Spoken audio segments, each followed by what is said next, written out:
Some news now from the world of tech. In a surprising move, Apple has been asked to participate in Google's upcoming US antitrust trial over online search, arguing that it cannot depend on Google to defend their multi-billion-dollar revenue-sharing agreements. Now, these deals, it makes Google the default engine, the search engine on Apple's Safari browser, netting Apple an estimated $20 billion in 2022 alone.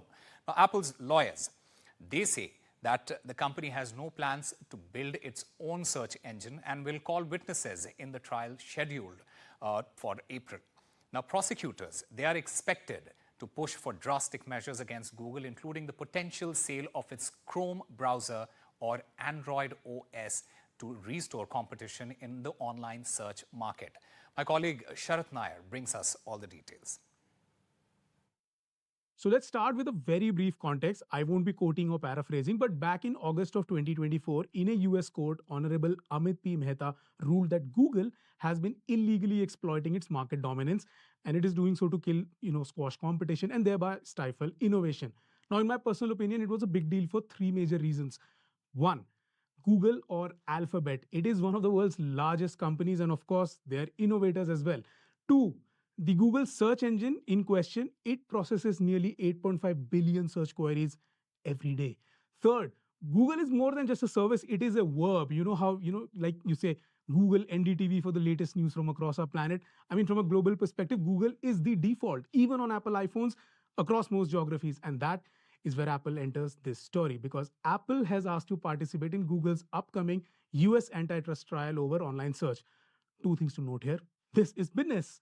I am reading from a document submitted by Apple reps in the United States District Court for the District of Columbia. Google Search is currently the default search engine on Safari in the United States.